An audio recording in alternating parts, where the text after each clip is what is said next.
할렐루야. 이 시간 말씀 사경에 오신 여러분들을 주의 이름으로 환영합니다. 여러분 말씀의 은혜를 기대하시죠? 예, 기대 안 하십니까? 네, 여러분들이 가지고 계신 기대를 그냥 속으로만 가지고 계시면 안 되시고요, 반드시 표현하셔야 됩니다. 그래서 여러분 목소리 크게 이 시간 함께 찬양하시면서 하나님께 대한 우리의 기대를 이 시간 함께 올려드리도록 하겠습니다.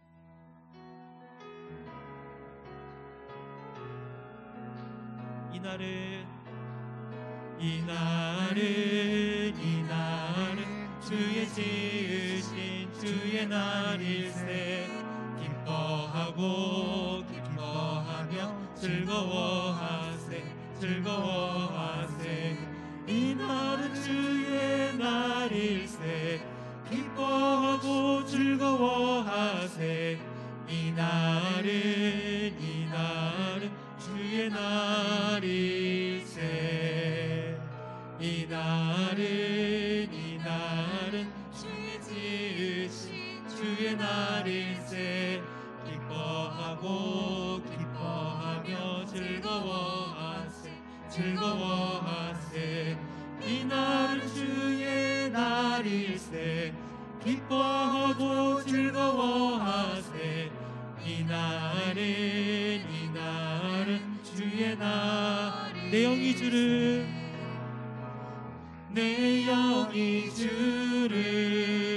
찬양합니다. 내 영이 주를 찬양합니다. 내 영이 주를 찬양합니다. 내 영이 주를 찬양합니다. 내 영이 주를 찬양합니다. 내 영이 주를 찬양합니다. 내 영이 주를 찬양합니다. 내 영이 주를 찬양합니다. 기뻐하라 나의 영혼아, 감사하라. 손을 들고 송축하라. 주를 향해 외치라. 기뻐하라 나의 영혼아, 감사하라. 손을 들고 송축하라. 나의 영혼아, 내 영이 주를 찬양합니다. 내 영이 주를 찬양합니다. 내 영이 주를 찬양합니다. 내 영이 주를 찬양합니다. 다시 한번 내 영이 주를 찬양합니다. 내 영이 주를 찬양합니다. 내 영이 주를 찬양합니다. 내 영이 주를 찬양합니다. 기뻐하라 나의 영혼아, 감사하라. 손을 들고 송축하라. 주를 향해 외치라. 기뻐하라 나의 영혼아, 감사하라. 손을 들고 송축하라. 기뻐하라 나의 영혼아, 기뻐하라 나의 영혼아, 감사하라. 손을 들고 송축하라. 주를 향해 외치라. 기뻐하라 나의 영혼아, 감사하라. 손을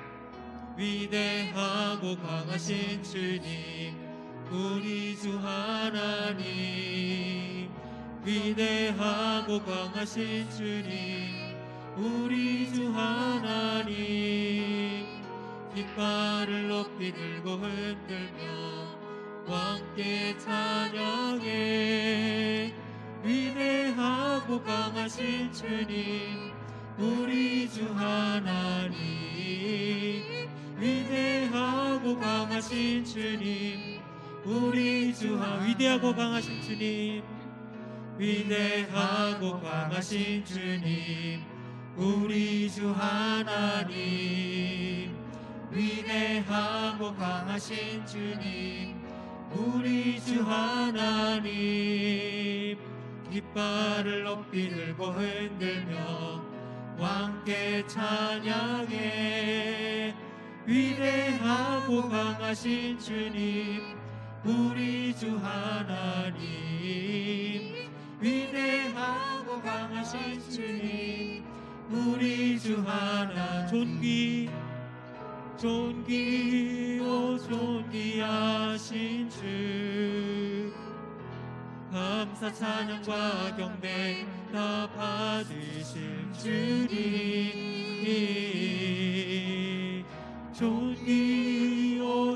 존귀하신 주 감사 찬양과 경배 다 받으실 주님 찬양 할렐루야 보좌 위 어린 양께 우리 경배하며 영광 돌리네 오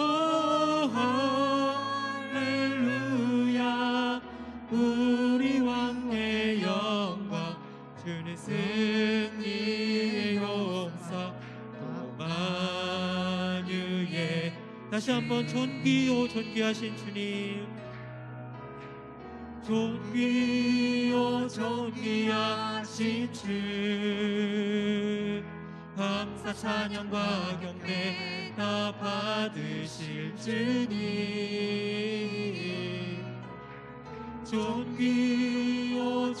존귀하신 주 감사 찬양과 경배 다 받으실 주님 찬양 할렐루야 보좌 위 어린 양께 우리 경배하며 영광 돌리세 오 할렐루야 우리 왕께 영광 주는 승리의 용사 또 만유의 찬양 할렐루야 찬양 할렐루야 보좌 위 어린 양께 우리 경배하며 영광 돌리네 오 할렐루야 우리 왕께 영광 주는 승리의 용사 또 만유의 주님 아멘. 하나님께 영광의 박수 올려드리겠습니다.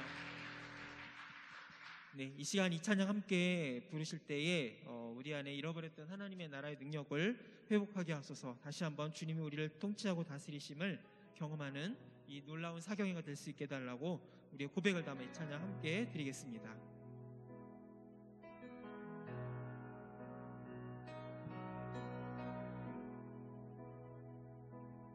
주의 나라가 임할 때 하나님 임재하실 때 예배가 회복되며 기적은 일어나네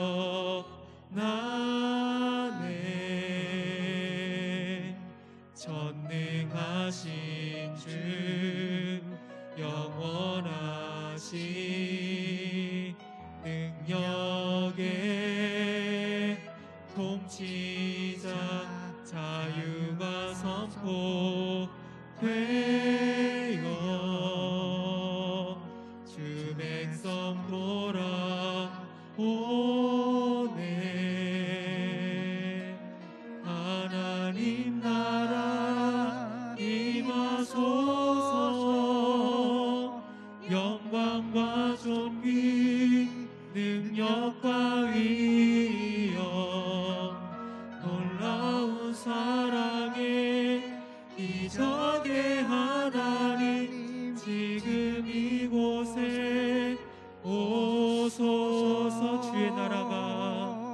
주의 나라가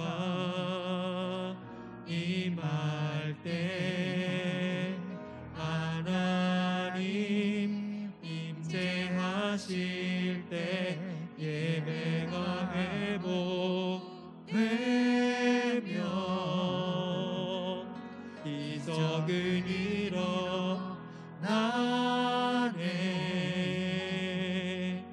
전능하신 주 영원하신 능력의 통치자 자유가 선포되어 주 백성 돌아오네.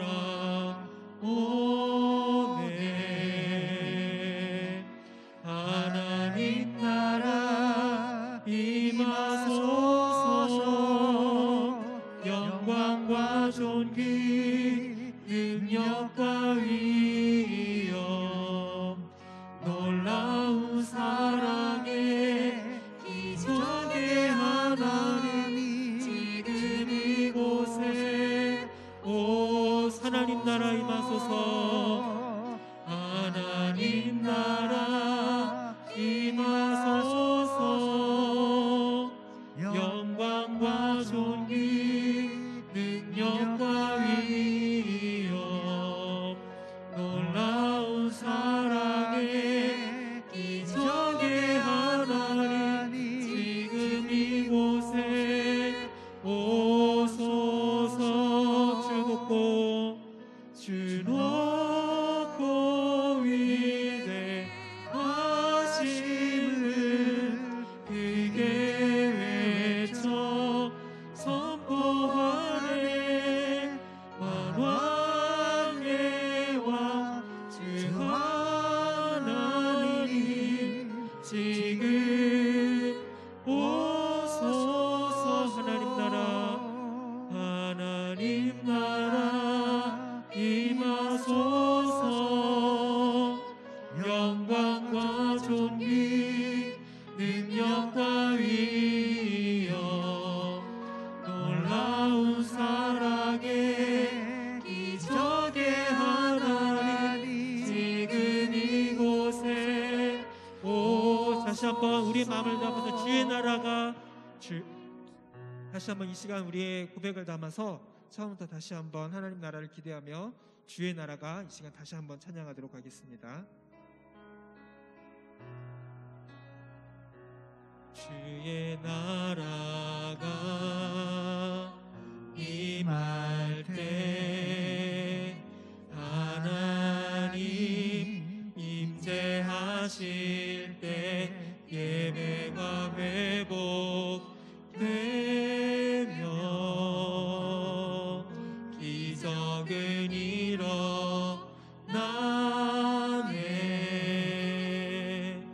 전능하신 주 영원하신 능력의 통치자 자유가 선포되어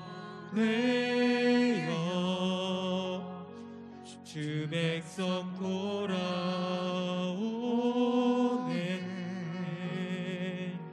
하나님 나라 임하소서. 영광과 존귀 능력과 위엄 놀라운 사랑의 기적의 하나님 지금 이곳에 오소. 다시 한번 주의 나라가 임할 하나님 임재하실 때 하나님 임재하 예배가 회복되며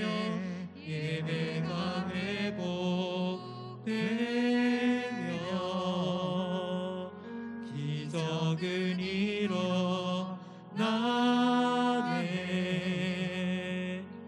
전능하신 주 영원하신 능력의 통치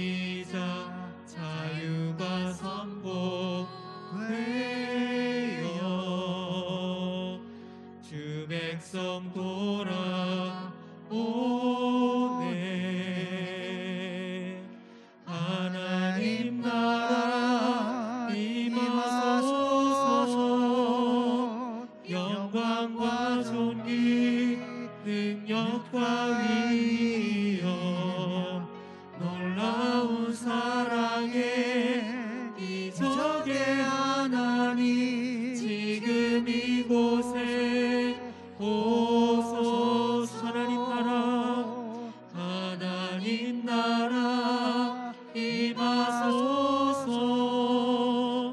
영광과 존귀 능력과 위엄 놀라운 사랑의 기적의 하나님 지금 이곳에 오소서. 주 높고 위대하심을 주 높고 위대하심을 크게 외쳐 선포하네. 만왕의 왕 주 하나님 지금 오소서. 하나님 나라 임하소서. 영광과 존귀 능력과 위엄 놀라운 사랑의 기적의 하나님 지금 이곳에 오소서. 이 시간 함께 합심해서 기도하실 때 하나님 아버지, 오늘의 예배를 통하여서 다시 한번 하나님 임재를 경험하게 해주시옵소서.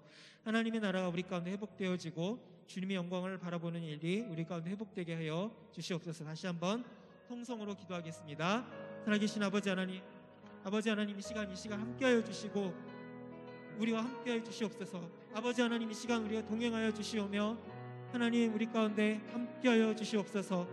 살아계신 아버지 하나님, 우리와 동행하여 주시고 우리 가운데 하나님의 나라가 임하시는 것들을 경험하며 하나님께서 이 시간 통치하시는 하나님의 역사를 경험하는 놀라운 은혜를 더하여 주시옵소서. 주님을 간절히 소망합니다.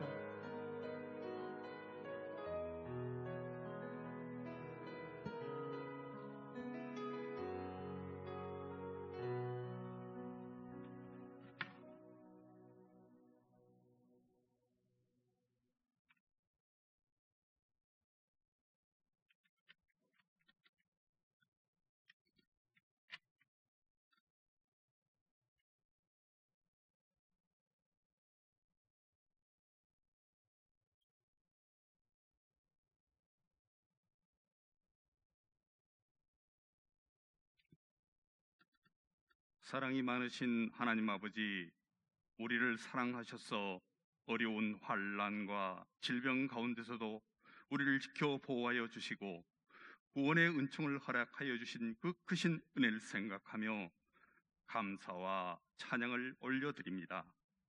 오늘 이 시간 오랫동안 정성스럽게 기도로 준비하게 하셨던 말씀 사경회를 허락하셔서 진리의 말씀에 갈급해하는 심령들을 위해 풍성한 말씀의 잔치를 베풀어 주심을 감사를 드립니다. 오늘 멀리 포항에서 오신 귀한 강사 박용호 목사님을 모시고 말씀 사경회를 듣게 하시니 너무나 감사를 드립니다. 특별히 세우신 강사 목사님께 성령 충만함과 영육 간의 건강 주셔서 은혜로운 말씀을 증거하게 하시며 피곤치 않게 붙들어 주시옵소서. 저희 교회와 성도들에게 가장 합당한 말씀을 허락하여 주시되 저희 아픈 마음이 치유되며 믿음이 회복되는 말씀 사경회가 되게 역사하여 주시옵소서.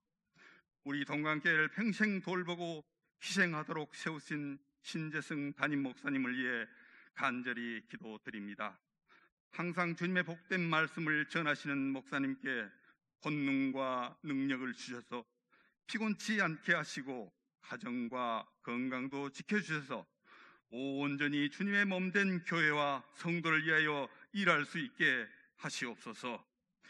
부교육자들과 직원 그리고 모든 성도님들은 담임 목사님의 목회 철학과 방침에 따라 같은 말, 같은 마음, 같은 뜻으로 새로운 길을 걸어가는 교회로 열매 맺게 하시옵소서. 찬양을 통해 하나님께 영광과 찬송을 돌게 될 시온 중창단에게 큰 은혜를 베풀어 주시어 기쁨으로 섬길 수 있도록 도와주시옵소서.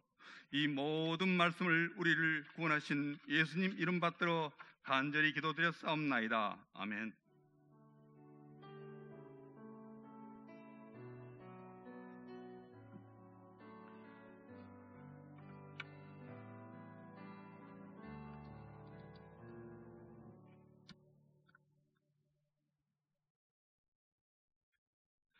오늘 우리에게 주신 하나님의 말씀은 로마서 12장 1절과 2절의 말씀입니다. 제가 말씀을 봉독해 드릴 때 경청하시기 바랍니다. 그러므로 형제들아, 내가 하나님의 모든 자비하심으로 너희를 권하노니 너희 몸을 하나님이 기뻐하시는 거룩한 산 제물로 드리라. 이는 너희가 드릴 영적 예배니라. 너희는 이 세대를 본받지 말고 오직 마음을 새롭게 함으로 변화를 받아 하나님의 선하시고 기뻐하시고 온전하신 뜻이 무엇인지 분별하도록 하라. 아멘. 네, 이 시간에는 우리 시온 찬양대 중찬단이 나오셔서 찬양해 주시겠습니다.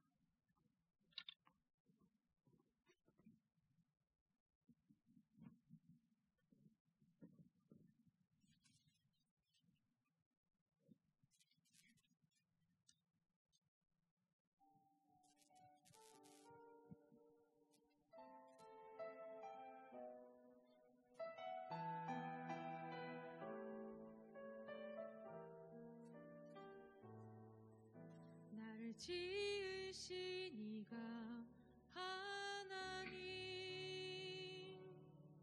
나를 부르신 이가 하나님, 나를 보내신 이도 하나님, 나의 나 된 것은 다 하나님 은혜라. 나의 달려갈 길 다 가도록, 나의 마지막 호흡 다 하도록, 나로 그 십자가 품게 하시니, 나의 나 된 것은 다 하나님 은혜라. 한량없는 은혜, 갚을 길 없는 은혜, 내 삶을 애워 사는 하나님의 은혜. 나 주저함 없이 그 땅을 밟음도, 나를 붙드시는 하나님의 은혜.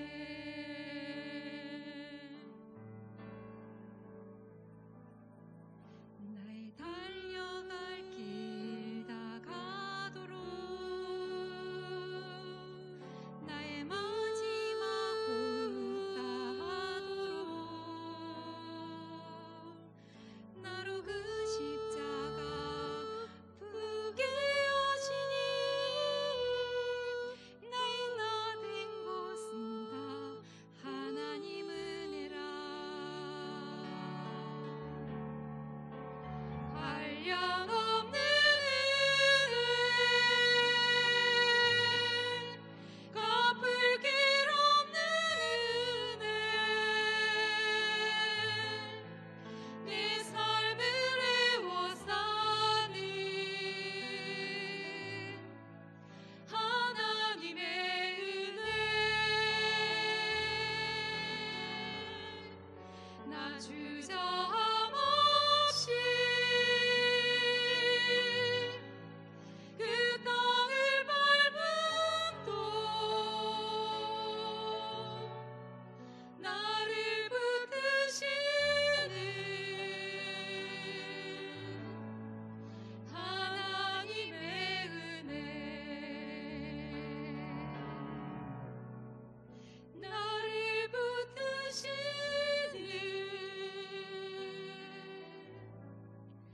하나님의 은혜.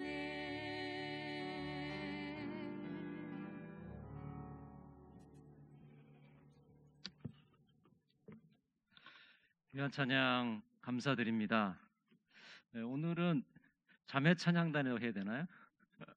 네, 너무 감사드리고요. 자매의 소울이 느껴지는 그런 아름다운 찬양이었습니다. 오늘 말씀해 주실 우리 박영호 목사님 소개를 드리도록 하겠습니다. 현 포항제일교회 담임 목사님이십니다. 시카고 대학교 인문학부를 졸업하시고 시카고 약속의 교회를 개척하셨습니다. 미즈 코스타 강사, 한일장신대 신약학 교수, 과천교회 협동 목사를 역임하셨습니다. 오늘 나오셔서 새 시대의 공동체라는 제목으로 말씀 전해 주실 때 큰 은혜 받으시기를 바랍니다.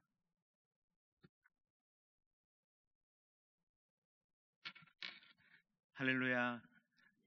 예, 여러분 반갑습니다. 주 안에서 사랑합니다. 예, 오늘 찬양하신 분들이 자매신가요? 교회 오면 다 자매라 그러잖아요. 그런 자매 말고 진짜 자매. 예, 귀한 찬양 감사합니다. 주님 은혜 충만하시길 바랍니다. 예, 여기가 그 유명한 영두산 공원 입구네요. 제가 부산 출신이에요.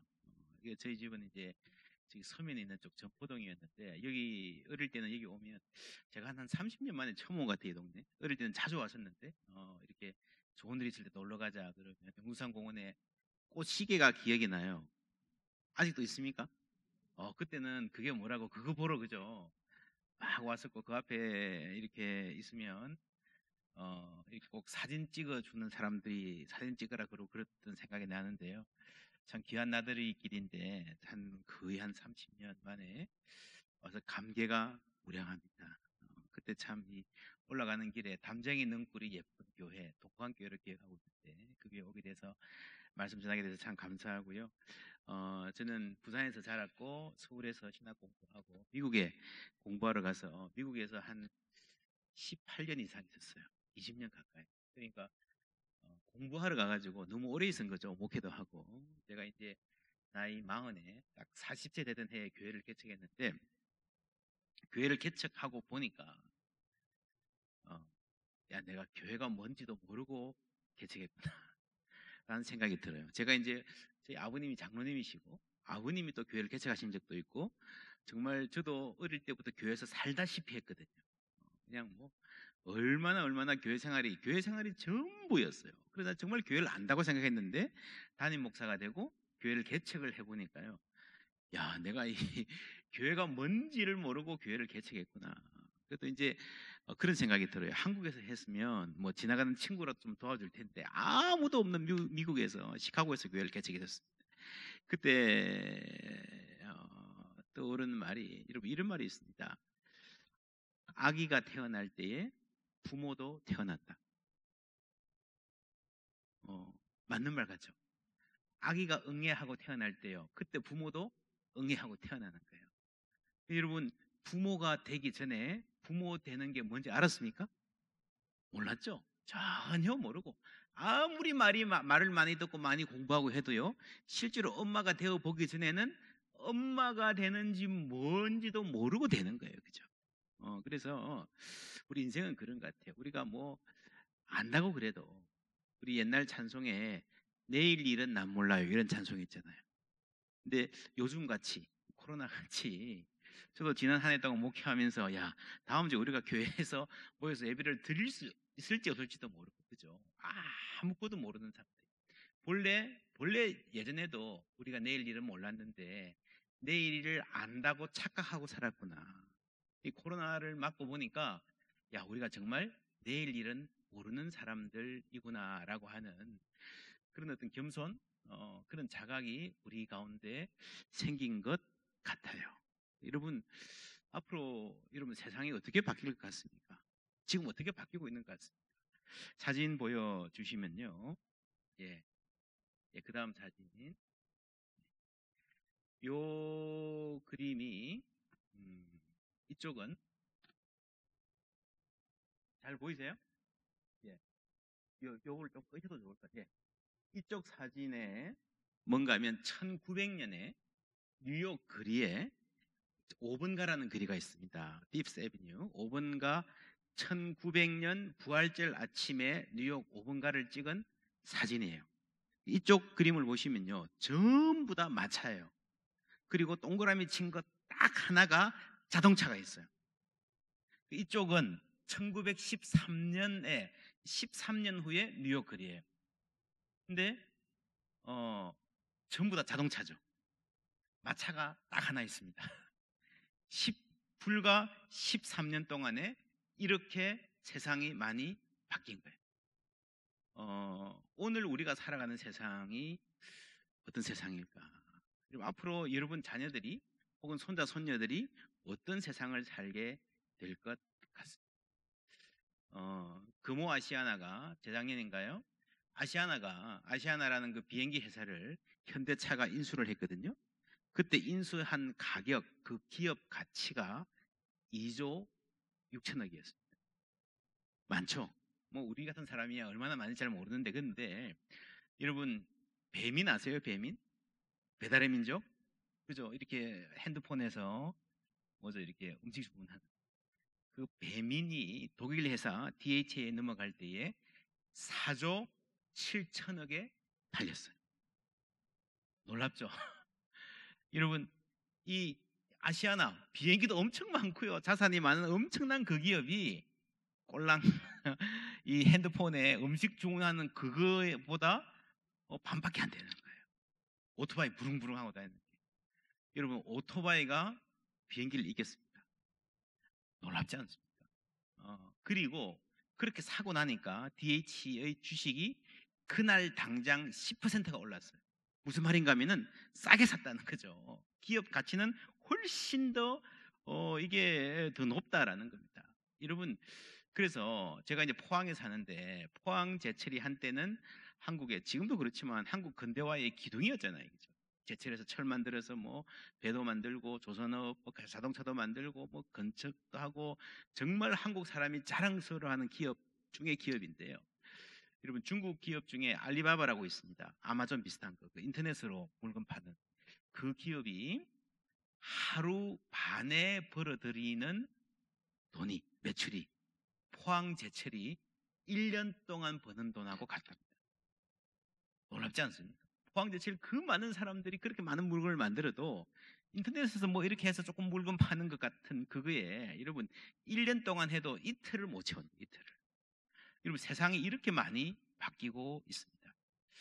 어떻게 보면 놀라운 변화고 무서운 변화라고 할 수가 있죠. 그래서 오늘 제가 말씀드릴 거는 성경은 이런 변화에 대해서 뭐라고 말하는가? 성경이 과연 이 옛날에 쓰여진 이 성경이 우리에게 미래를 준비시키는 다가올 미래를 대비하게 하는 그런 지혜와 능력 계시가 이 안에 있는가? 있다면 무엇인가? 하는 말씀. 오늘 굉장히 중요한 날입니다. 여러분.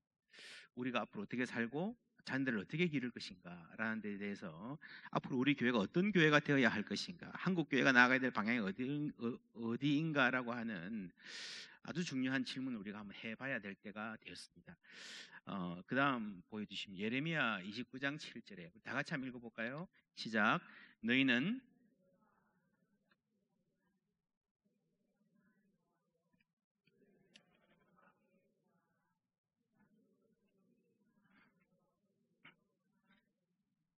아멘. 예레미야가 한 말입니다. 이때가 언젠가 하면요, 이스라엘 백성들이 이제 예루살렘이 망하기 직전에 우리는 안 망할 거야, 우리는 하나님이 지켜주실 거야 라고 할 때입니다. 근데 예레미야는 뭐라 그랬죠? 망할 거라는 거죠. 망할 거다. 그리고 망할 거라는 것뿐만 아니라 너희들이 바벨론에 사로잡혀 가거든. 여러분 이 29장에 보면요, 가서 어떻게 하라는가 하면은 집을 사고 농사를 짓고 나무를 심고 자녀를 낳고 자녀가 태어나거든 거기서 기르고 거기서 시집 장가도 보내고 살아라고 이야기합니다. 여러분 이 말씀이 당시 사람들한테 얼마나 충격적이었겠어요. 하나님이 지켜주시면 우리 예루살렘 성은 망하지 않을 거야 막 붙들고 있는데 잡혀갈 것이라는 것도 충격적인데 거기 가가지고 아들 놓고 딸 놓고 사위 보고 거기서 오래 살아라. 여러분 우리 같았어도요, 만약에 나라가 망했으면 아이고 우리가 잘못했습니다, 하나님이 속히 회복시켜 주시오.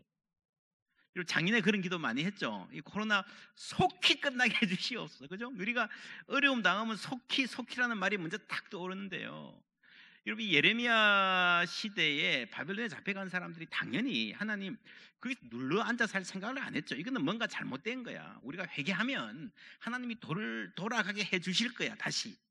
그런데 그 사람들한테 아들 낳고 딸 낳고 살아라라고 이야기하는 거죠. 그죠? 그리고 뭐라 그럽니까? 더 놀라운 것은 그 성읍의 평안을 구하라. 그 성읍이 어디입니까? 바벨론이에요. 원수예요. 꿈에도 생각하기 싫어하는 상황인데 그런 상황이 계속될 것이다 라고 말씀하는 거예요. 여호와께 구하라. 그 성읍이 평안함으로 너희도 평안, 샬롬을 누리고 살 수 있을 것이다 라고 말씀하시는 게, 여러분 요즘에 그런 말 많이 하잖아요. 뉴 노멀 아시죠? 그죠? 뉴 노멀이란 말은 무슨 말인가 하면요, 코로나 때문에 뭔가 많이 바뀐 것 같은데 서로 거리두기 해야 되고 재택근무도 많이 하고 이제 사람들이 뭐 쇼핑도 안 하고 인터넷에서 사 쓰고 이렇게 하는데, 이게 코로나가 빨리 끝나고 이제 옛날로 돌아갈 수 있을 거야 라고 생각하는 사람들에게, 아니야, 우리가 생각하던 그런 옛날로는 다시는 돌아가지 않을 거야. 새로운 완전히 다른 상태에서 살아가야 될 거야 라는 이 말과 굉장히 비슷하죠. 그죠?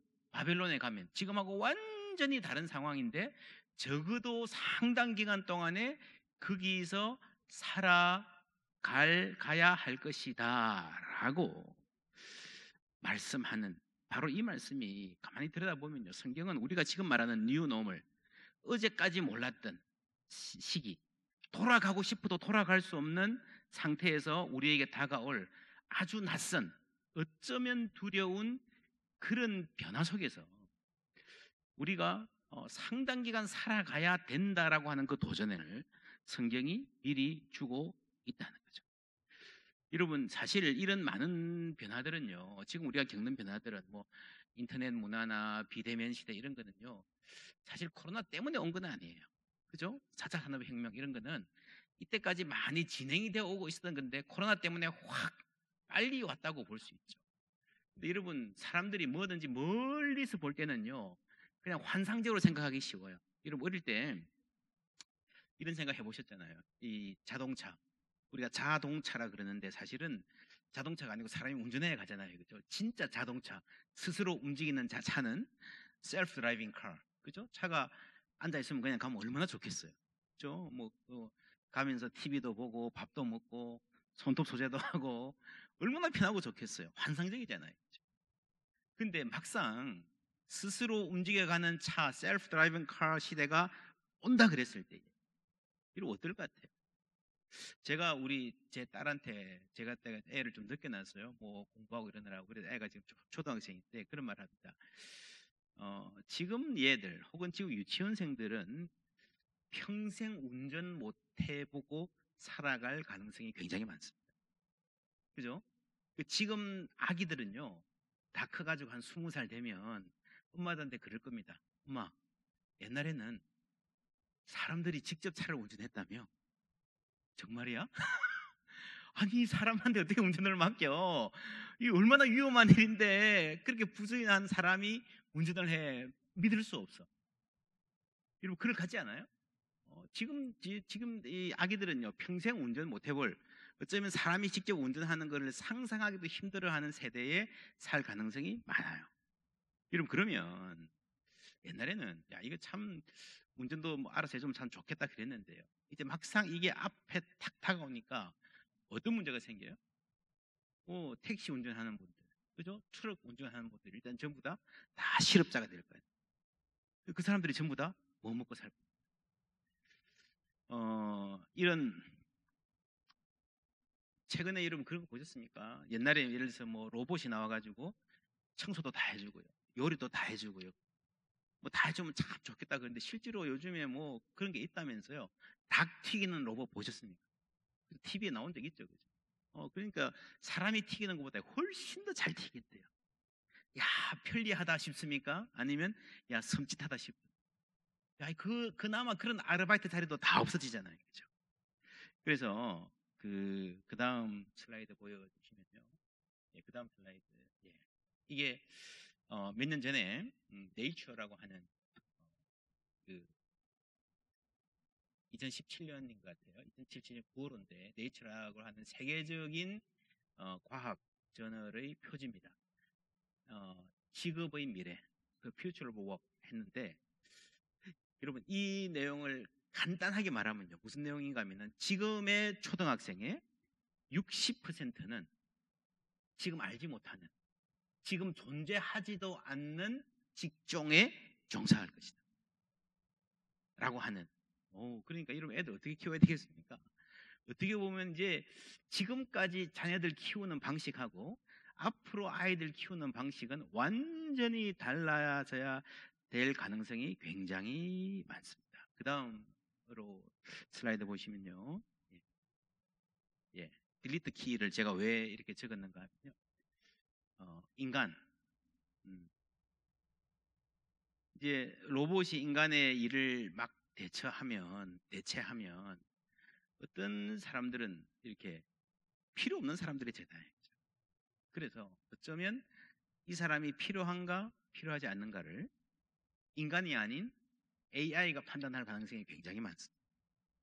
그렇죠? 누구를 해고할 것인가? 사람이 고르는 게 아니라 기계한테 고르게 하는 거예요. 기계가 훨씬 더 공정하게 잘 고를 거예요. 그러면 정말 인간에 대한 판단을 기계가 딜리트 키 하나, 삭제 딱 누르는 걸로 해결할 수 있다. 그래서 인간이 기계의 평가를 받아야 되는 상황이 그만큼 이 딜리트 키만큼 차가운 세상이 올 가능성이 굉장히 높습니다. 근데 이런 변화, 이런 우리가 지금까지 경험하지 못했던 엄청난 변화를 우리가 봐야 하는 눈앞에 두고 있거든요. 성경이 이에 대해서 무엇이라고 말하는가? 사도행전에 보시면요. 그 다음 슬라이드 보여주시면 다 같이 읽어볼까요? 시작. 이에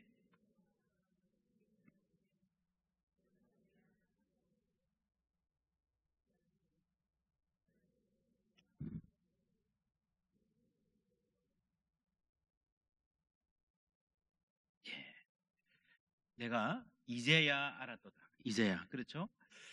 여러분 이 굉장히 재밌는 성경입니다. 무슨 말인가 하면요. 베드로가 옥에 잡혔어요. 근데 교회는 밖에서 열심히 기도하고 밤에 천사가 나타나서 옥문이 열리고 일어나라 그랬죠. 그래서 일어나서 따라가요. 문이 열리고 해서 성문 앞까지 성문까지 나와가지고 그제서야 베드로가 뭐라 그럽니까? 아 이제야 하나님이 나를 구원해 주시는 줄을 알겠다라고 이야기하는 거예요. 하나님이 열심히 일하고 계시고요. 하나님이 막 베드로를 위한 일을 벌이고 계신데 엄청난 변화를 하나님이 이끌고 가시는데 이걸 모르다가 한참 따라가고 나서 뒤에 가가지고 그 상황이 정리되고 나서야 아 이제야 알겠다라고 베드로가 이야기합니다. 여러분 이 장면은요 사실은 사도행전이라는 성경 전체의 하나를 압축한 상징일 수 있습니다. 사도행전을 보면요 이 굉장히 많은 변화가 일어납니다. 본래 복음은 유대인들의 것이었잖아요. 그런데 막 이게 벽이 막 무너지면서 감당할 수 없는 속도로 빠르게 복음이 전파되고 이방인에게로 복음이 갑니다. 나중에는 여러분 사도 바울이라는 사람도요 이게 소아시아 지역에만 다닐라 그랬는데 큰 바다 건너 에게해를 건너서 마게도냐를 가는 걸 생각도 못했어요. 근데 하나님 그쪽으로 몰고 가시는 거예요. 나중에 로마까지 몰고 가시는 거예요. 그죠? 엄청나게 빠른 속도로 도저히 감당하지 못할 변화가 막 진행이 됩니다. 근데 그 변화가 진행되는 가운데서 인간들은요 잘 몰라요 실제로. 근데 가보니까 하나님이 성령을 주시고 가보니까 이런 사람 만나게 하시고 가보니까 이 사람 전도할 수밖에 없는 상황이 되고 다 지나고 나서 아 이런 거였구나 라고 그제서야 알게 되는 겁니다. 그래서 여러분 사도행전 이러면요 아마 들어보신 분들 많을 거예요. 이게 학자들이 사도행전은 사도들이 행한 행전이라기보다는 성령 행전이다. 들어보셨습니까? 예, 사도행전은 성령 행전이다. 성령이 앞서 나가시고 사람은 겨우겨우 뒤따라 나가기 바쁜 게 이게 사도행전의 역사다. 이게 교회의 역사다라고 하는 거죠. 여러분 사도행전 15장에 가면요 교회가 이방 선교를 공식적으로 하기로 결정을 하는데 그때도 사람들이 한 게 아니에요. 하나님이 다 하셨다 하는 걸 보고하는 거예요. 아, 그럼 우리도 그렇게 해야 되겠네 라고 하는 겁니다. 성령 행전이고요. 저는 전공이 신약인데 저는 사도행전을 볼 때마다 어떤 생각이 드는가 하면요. 인간은 그냥 따라가면서 성령께서 앞서 나가시고 인간은 따라가면서 뒷북 치는 거구나. 뒷북이 뭡니까? 다 끝나고 나서 막 그제사 치는 거예요. 그런데 사실은 인간의 입장에서는요. 뒷북이라도 제대로 치면 다행인 거예요. 그렇죠? 뒷북이라도 다 지나고 끝날 때쯤이라도 들어가가지고 여러분 발이라도 걸치면요. 그거 다행인 거예요. 이 베드로도 보세요. 자기가 하나님이 날 안 구해주나? 언제 구해주지? 이제 왔구나. 빨리 달려가야지. 이게 아니고 전혀 모르고 있다가 잠길에 나가보니까 하나님이 날 구원하셨구나. 그제서야 아는 거예요. 최고의 사도가. 그래서 저는 사도행전을 뒷북행전 이렇게 이름합니다. 감이 오십니까? 무슨 말인지. 우리가 이 사회가 막 변화해 나가는데 이 사회가 변화할 방향과 속도를 정확하게 알고 예측하고 앞서 나가는 것은 사실상 불가능합니다. 내일 어떤 일이 올지 모르고 그렇잖아요. 그죠? 얼마나 많은 변수들이 있는지 모르기 때문에 우리가 아무리 열심히 공부해도요. 이 사회의 변화의 방향과 속도를 예측할 수는 없습니다. 그런데 중요한 거는요. 사도행전을 여러분 열심히 공부해보고 사도행전은 변화의 시대를 살아가는 책이거든요. 보시면 이 변화를 하나님이 이끌고 가신다는 거예요. 이 변화의 중심에 하나님이 계시다는 거예요. 여러분 구약의 바벨론 포로로 잡혀갈 때에 이스라엘 백성들이 이 변화도 예루살렘이 망하는 변화도 바벨론에 가서도 하나님이 역사를 이끌고 가신다는 생각을 하기가 얼마나 힘들었겠습니까? 사실은 바벨론 포로로 가는 거는요 받아들이기 힘든 변화예요. 상상하기도 싫은 변화예요. 그렇잖아요, 그죠? 너무 두렵고 낯선 내일입니다. 그럼에도 불구하고 여전히 역사의 주인은 하나님이신 줄 믿습니다. 우리는 내일 일을 모르지만 우리와 우리 자녀들이 무슨 일을 어떻게 하고 살아가야 될지 모르지만 그럼에도 불구하고 이 변화의 중심에 누가 계신가 하면 이 변화의 주인이 누군가 하면 하나님이신 거예요. 여러분 엊그제 부활절이었잖아요. 부활절이야말로 역사 속에서 전에 보지 못한 새로움을 선물한 사건인 줄 믿습니다. 사람이 살아났잖아요. 그래서 여러분 온 역사가 새 생명의 역사로 시작이 된 거예요. 이미 예수님은 부활했고요. 그 생명의 역사가 왕성하게 일어나고 있는 거예요. 근데 사도 바울이라는 사람도 사울, 그죠? 그걸 모르고 캄캄한데 눈이 어두워가지고 막 그냥 사람 죽이고 자기 마음대로 하고 다니는 거예요. 뭔지 모르는 거예요 지금. 이미 새 시대가 왔는데 이미 날이 환하게 밝았는데 어둠 속에 있는 거예요. 여러분 사도 바울이 청년 사울이 예수 믿는 사람 죽이러 다니다가 다메섹에 갈 때요 빛에 의해서 눈이 멀었다 그랬어요. 강한 빛에 의해서. 근데 때가 언제였습니까? 시간이 정오였죠. 정오. 여러분 얼마나 이게 재밌는 말씀이에요. 정오인데 정오에는 해를 팔레스타인 지방에 얼마나 햇빛이 강합니까? 우리보다 훨씬 강해요. 근데 정오에 너무 밝아서 해를 볼 수도 없는 그런 상황인데요. 그런데 그렇게 가다가 더 강한 빛이 비쳐서 눈이 멀었다는 것은 우리 인간들이 살아가는 이 정오의 빛이라 하더라도 어둠 가운데 있다는 거예요. 한 치 앞도 못 본다는 거예요. 무슨 말입니까? 인간이 아무리 과학이 발달하고 여러분 경제학이 발달하고요 미래를 잘 예측해도요 미래를 다 속속들이 제대로 추정할 수 없다는 겁니다. 그런데 하나님이 비추신 그 부활의 빛이 그 모든 것을 초월하는 지혜의 빛이었습니다. 이미 하나님이 밝히신 시작하신 새 시대가 밝았습니다. 정희성 씨라는 사람이 쓴 시 중에 이런 시가 있습니다. 사진 보여주시면 누가 아침으로 가는 길을 묻거든 눈들어 타오르는 해를 보게 하라. 여러분 너무 멋지지 않습니까? 아침으로 가는 길을 묻거든. 지금 아직 어떻게 돼야 우리가 아침에 갈 수 있는가? 한낮의 빛을 볼 수 있는가라고 묻는데 갈 필요 없어. 이미 그날이 밝았어. 이미 새 시대가 되었어. 봐, 해가 떠 있잖아. 라고 이야기하는 게 이 예수의 부활로 생긴 변화를 가장 잘 말해주는 저는 그런 말이라고 생각을 합니다.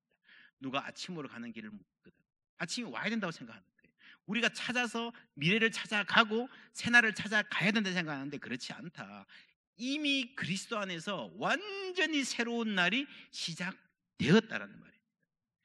여러분, 그래서 오늘 우리가 읽은 말씀 로마서 12장 1절에 보면요, 이 세대를 본받지 말고 마음을 새롭게 함으로 변화를 받아. 이 세대가 뭔가 하면 옛세대예요.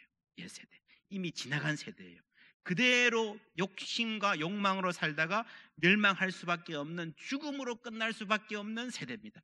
이 세대를 본받지 말라는 말은 무슨 말인가 하면요, 지금 이 세대, 우리가 살아가는 이 세대와는 완전히 다른 새로운 세대가 그리스도의 부활로 우리 가운데 이미 시작되었다는 말이에요. 우리가 어떻게 그 새 시대를 살아가는가, 새 시대의 삶을 살아가는가 하는 것이 신약성경 전체의 주제라고 할 수 있습니다.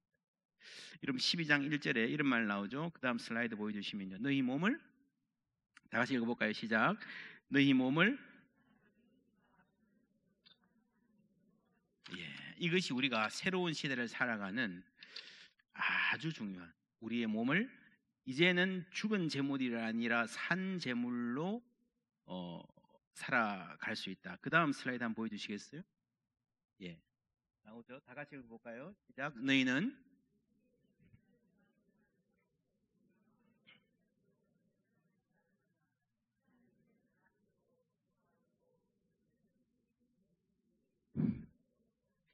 아멘. 여러분, 새로운 시대를 살아가려면요, 뭐가 있어야 되는가 하면은 분별력이 있어야 돼요. 하나님이 우리에게 새로움을 주시고 그 새로운 시대에 맞는 삶을, 그리스도의 부활로 인해서 시작된 완전히 새로운 시대를 맞는 삶을, 여러분 옛 시대를 따라가려면요, 이 시대를 따라 살려면 분별력이 별로 필요 없을 수도 있습니다. 그죠?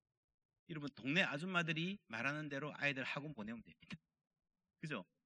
세상에서 TV에서 나오는 대로 삶을 그냥 따라가면 됩니다. 그러나 우리 가운데 있는 새로움, 그리스도의 부활, 하나님의 다스리심, 하나님 나라라고 하는데 맞추어서 세상을 살려면요, 우리가 분별력이 있어야 돼요. 무엇이 하나님의 뜻인가 알 수 있는 분별력이 있어야 됩니다. 여러분, 지금 누구나 다 동의하실 거예요. 한국교회가 상당히 어려운 시기다. 그렇죠? 한국교회 지금 굉장히 어렵습니다. 한국교회가 왜 어렵습니까? 왜 어려워졌습니까? 힘이 없습니까? 돈이 없습니까? 사람이 없습니까? 아니요. 그만하면요, 힘도 있고 돈도 있는 편이에요.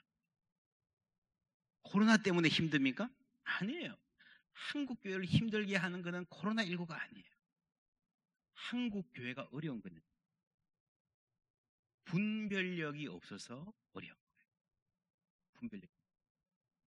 무엇이 하나님의 뜻인가 헤아릴 수 있는 분별력이 없어서 어려운 거예요. 여러분, 신앙에서 열정은 상당히 중요합니다. 한국교회가 열정이 많아요. 열정이 많기로 하면 여러분 이단이 최고잖아요. 여러분, 신천지 사람들 나와서 막 박수 치고 밤새고 막 목숨 걸고 하는 거 보세요. 열정이 있잖아요. 열정이 있어야 됩니다. 우리가 여러분 신앙의 열정을 회복하시기를 주님이 여러분 축원합니다. 그러나 그 열정만으로는 안 된다. 어쩌면 이 골치 아픈 이단들이 훨씬 더 열정이 많습니다. 그죠? 여러분, BTS만이 모이는 거 보세요. 막 그냥 직장 뭐 다 그만두고 모이고 그 열정에. 그런데 뭐가 없는가 하면요, 분별력이 없는 겁니다. 여러분, 신앙이 자라는 거는 믿습니다 한다고 자라는 게 아니고요, 분별력이 자라야 믿음이 자라는 겁니다. 분별력은 하나님의 뜻을, 여러분 주일날 교회 와서 하나님 말씀 듣잖아요. 그죠? 그 하나님의 말씀을 마음에 새기고 있다가 실제로 사회에 가서 생활 속에서 살아보는 거예요. 여러분, 하나님 말씀대로 사는 게 쉽지 않습니다. 안 될 텐데 하는데, 여러분 믿음으로 순종하고 살아본 사람은 압니다. 아, 이게 되는구나. 할렐루야. 안 해보면 안 될 텐데요, 하나님 뜻대로 살아보면 이게 당장은 손해보는 것 같은데, 하나님 뜻대로 사는 게 이게 어려운 것 같은데, 나를 잃는 것 같은데, 그게 아니고요, 하나님 뜻대로 사는 게 진정한 나의 자아를 찾는 것인 줄 믿습니다. 그 체험이, 순종의 체험이 자라가면서 내가 하나님을 선택할 수 있는 능력이 생기는 게, 그게 분별력이 자라는 거예요. 이 분별하라는 말은 무슨 말인가 하면요, 하나님께서 우리에게 자유를 주셨다는 말입니다. 그렇죠? 하나님이 여러분, 그래서 한국교회 신앙이 너무 율법주의적 신앙이 돼가지고 이거 하면 지옥 가요? 이거 하면 돼요? 안 돼요? 뭐 자꾸 이렇게 묻는데요, 그거는 아주 낮은 단계의 신앙. 하나님 우리에게 자유를 주셨고, 자유를 주셨기 때문에 뭘 요구하시는가 하면은 분별력을 요구하십니다. 이런 분별력이 없으면요, 자유가 선물이 아닙니다. 어떤 아이가, 여러분 집에 아이가 길을 가는데 빨간불, 파란불, 어디서 멈추고 어디서 가야 될지를 몰라요. 그럼 혼자 길을 갈 수 있는 자유를 줄 수 있어요, 없어요? 없죠. 여러분, 그걸 분별할 줄 알아야 혼자 길을 가는, 자기 선택으로 길을 가는 자유를 줄 수 있는 거예요. 여러분, 자유는요, 내 마음대로 하는 게 자유가 아니에요. 자유는 내 하고 싶은 말 마음대로 하고, 내가 가고 싶은 대로 마음대로 가고, 마음대로 사는 거 마음대로 먹고, 그게 자유가 아니고요. 자유는 뭔가 하면은 뭐가 나에게 좋은 길이고 뭐가 나에게 해로운 길인지 분별하여 알고 좋은 것을 선택하는 게 자유예요. 그래서 여러분, 이 분별력이라는 게 얼마나 중요한지 모릅니다. 여러분, 가정이 망하는 것도요, 여러분, 우리 가정이 왜 어렵습니까? 돈이 없어 어렵습니까? 물론 돈이 부족해서 힘들죠. 그러나 여러분, 대부분 가정들 보세요. 그나마 있는 돈도 지혜롭게 사용할 수 있는 분별력이 없기 때문에 더 어려워지는 거예요. 그렇잖아요. 많은 사람들이, 한국 사람들이 인맥 중요하게 생각하는데, 여러분, 인맥이 없어서 힘든 게 아니고요, 여러분, 그나마 하나님이 주신 그 관계를 건강하게 잘 맺어갈 줄 모르기 때문에 인생이 힘들어지는 거예요. 그렇지 않습니까? 우리 자녀들에게 그걸 가르쳐야 돼요. 나라도 마찬가지입니다. 여러분, 인간이 고안한 모든 제도들 중에서 민주주의가 최선의 제도임에는 분명합니다. 그렇죠? 그러나 백성들이 분별력이 없으면요, 그 좋은 민주주의가 독재보다도 못할 수 있다. 여러분 아십니까?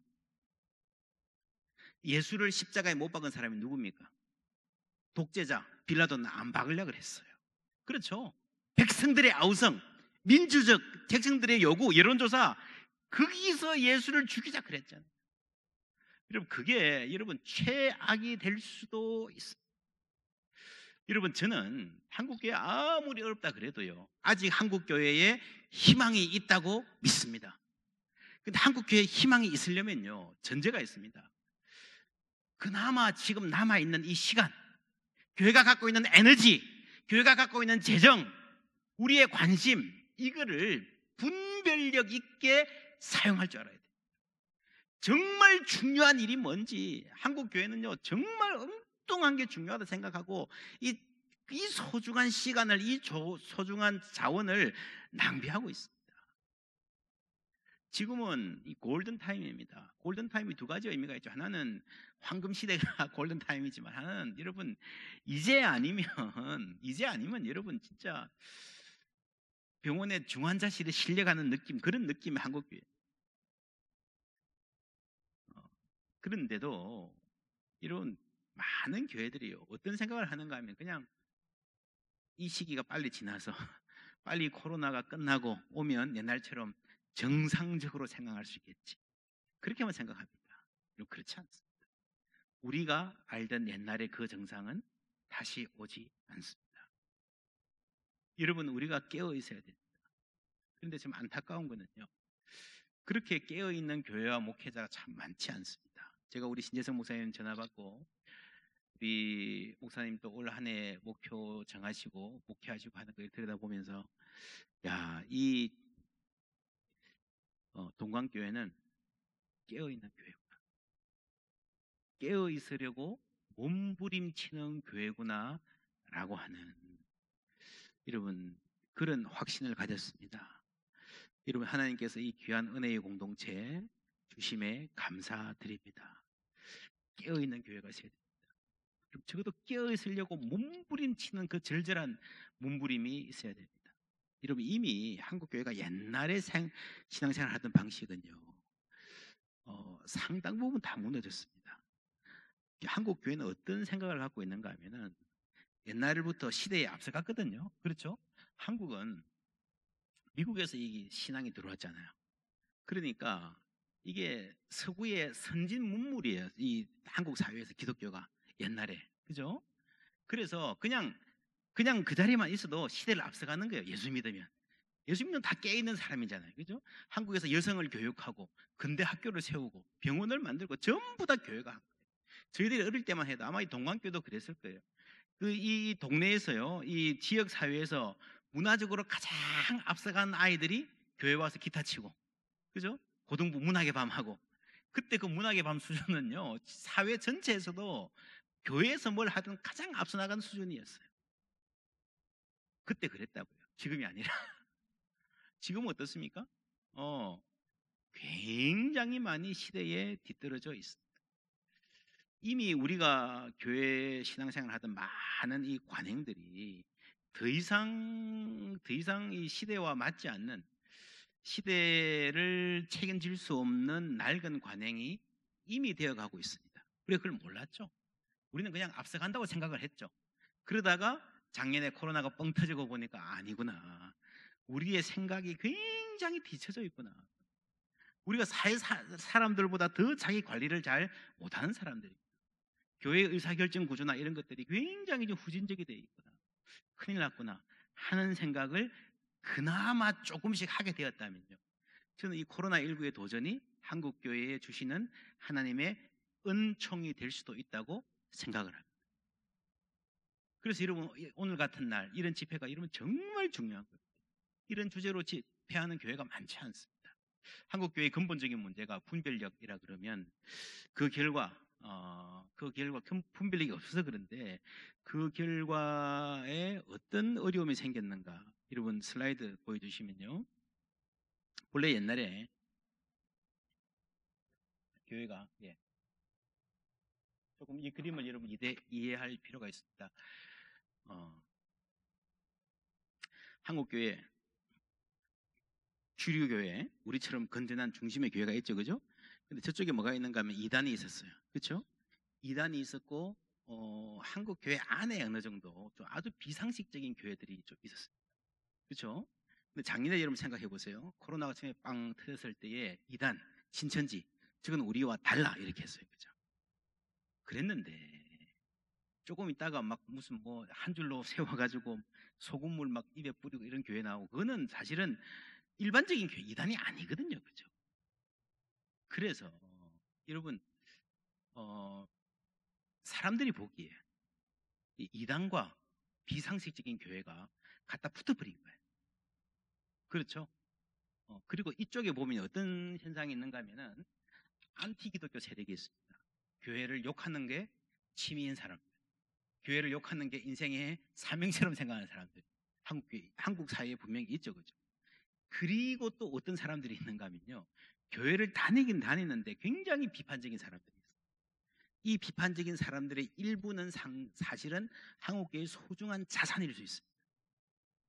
이 교회에서 아닌 건 아니라고 말하는 게 때로는 필요할 때도 있죠, 그죠? 근데 이게 너무 커져 버렸어요. 그래서 그 다음 슬라이드를 보면요, 그 다음 슬라이드 부탁합니다. 이렇게 됐어요. 그러니까 저쪽에서는 한국 교회 내에서 비상식적인 그룹이 커져서 한쪽에서는 이단하고 비슷하고요, 여전히 이 사람들이 기존 교단에 들어와 있습니다. 보통 교회로 이렇게 다 갖다 붙어버렸어요. 그래서 밖에서 보기에는 이쪽 신천지 같은 아주 BTS 같은 이런 이단들하고 보통 교회하고가 뭐가 다르냐, 다 거기서 거기가 아니냐라는 생각을 하게 되었다는 거죠. 이거 이해가 가십니까, 이 그림? 그렇죠? 저쪽에서는 교회 내의 비판적인 세력이, 여러분 교회 다니는 사람들도 교회를 싫어하는 사람들이 많아요. 여러분 오늘 같은 날 이렇게 와 계신 분들은 아니겠지만 알게 모르게 교회 안에서 묵묵히 교회 다니는 분들 중에 이제는 나도 교회가 싫다, 나도 어디 가서 예수 믿는다고 말하기가 힘들다라고 하는. 그래서 이제는요, 이렇게 특히 젊은 사람들 이야기 들어보면 교회를 나오기는 나오는데 생각이나 말하는 거는 안티기독교와 별로 다를 바 없는 사람들이 점점 많이 생기고 있는 아주 기가 막힌 정말 마음 아픈 현실입니다. 이런 현실에서 우리가 이제 어떻게 살아야 되는, 이 우리 현실이라 그러면 어떻게 우리가 분별력 있는 하나님 기뻐하시는 공동체를 만들 것인가? 오늘 뭐 짧은 시간이지만 말씀드리면요. 그 다음 슬라이드 보여주시면 함께 읽어볼까요? 너희 몸을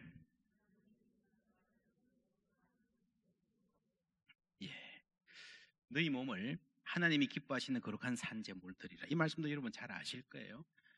짐승을 죽여서 드리는 예배가 아니라 뭐죠? 우리 생활의 예배가 돼야 된다. Living sacrifice 그런 말인데 저는 이제 바울을 연구하면서 이 대목을 보고요 굉장히 놀랍니다. 왜냐하면 너희 몸을 산제물로 드리라는 말은 당시에 누구도 하지 않았던 말입니다. 정말 드문 말인데 이게 이제 바울이 로마서에서 했잖아요. 로마라고 하는 도시형 종교.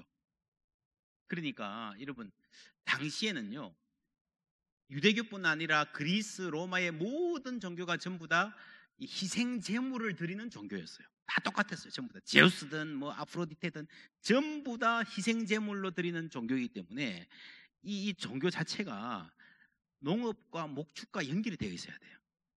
농업과 목축의 배후나 힘이 없으면요 이 종교가 유지가 안 되는 거예요. 다 모두가 그런 종교였어요. 도시에서 살아도 도시의 지주들이나 도시의 정치가들이 이 농촌의 땅을 갖고 있어야 굴러가는 종교예요. 그렇잖아요. 그래야 양을 잡든지 할 거 아니에요, 그죠?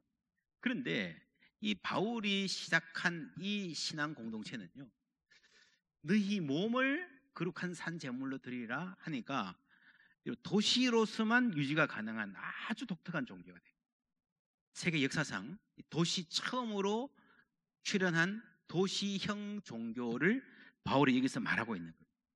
그리고 더욱이 아까 이제 우리가 바벨론 포로 이야기했는데요. 이 편지를 쓸 때만 하더라도 60년대 초반 아직 예루살렘 성전이 살아있을 때였습니다. 그러니까 그리스도인들도요 예루살렘 성전에서 이루어지는 제사하고 자기의 마음이 연결이 돼 있었어요. 그런데 성전이 AD 70년에 없어졌잖아요, 그죠? 그러니까 요즘 말로 멘붕이야. 멘붕. 이제 우리는 어떻게 사냐? 이 성전이 없어졌는데 그리스도인들에게도 엄청난 성전이 없어졌다는 것은요 엄청난 충격이었어요. 그런데 그때를 바울이 말했던 너희 몸을 산 제물로 드리라 라고 하는 바로 이 신앙이 미리 준비했던 거죠. 바울도 그때 그런 식으로 성전이 없어질 줄은 몰랐을 거예요. 그런데 바울이 하나님의 은혜로 새 시대를 살아가는 신앙을 말했던 것이 지금과는 자기도 모르는 새에 지금과는 전혀 다른 성전이 사라져버리고 없는 소위 뉴 노멀, 그죠? 완전히 새로운 상황을 그런 신앙을 바울이 미리 예비했다는 겁니다. 그래서 여러분 우리가 미래를 전부 다 알고 제대로 대비할 수 없지만 하나님 안에서 성경적인 진리에 제대로 뿌리를 박으면 하나님께서 우리 걸음을 인도하셔서 미래를 대비하게 하는 삶을 살게 하실 줄 믿습니다. 그래서 여러분 우리가 성경의 진리를 제대로 들여다보는 게 굉장히 중요합니다. 여러분 너희 몸을 산 제물로 드리라 이 말도 아주 재밌어요. 너희 몸, 그 다음 슬라이드 보여주시면 너희 몸, 너희는 복수죠. 몸은 뭡니까? 단수죠. 우리나라 말은 단수 복수가 대충 허술하게 하는데 헬라어는 단수와 복수를 아주 정확하게 말합니다. 그러니까 너희 몸, your 복수의 body, 단수라는 거는요 아주 재밌는 개념이에요. 너희는 여러 사람이잖아요, 그죠? 몸은 몇 개예요? 하나죠. 너희 몸이라 할 때 몸은 하나입니다. 여러 사람이 공유하는 하나의 몸을 이야기하는 거예요. 이게 뭐예요? 교회를 이야기하는 겁니다. 그리스도의 몸인 공동체를 이야기하는 겁니다. 이 말은 그냥 우리가 너희 몸을 산 제물로 드리라는 말은 너희가 세상 나가서 그냥 알아서 각자 개인 착하게 살아라 그게 다 예배다 그 말이 아니고 너희가 공동체가 함께 살아가는 이 삶의 방식이 예배가 돼야 된다.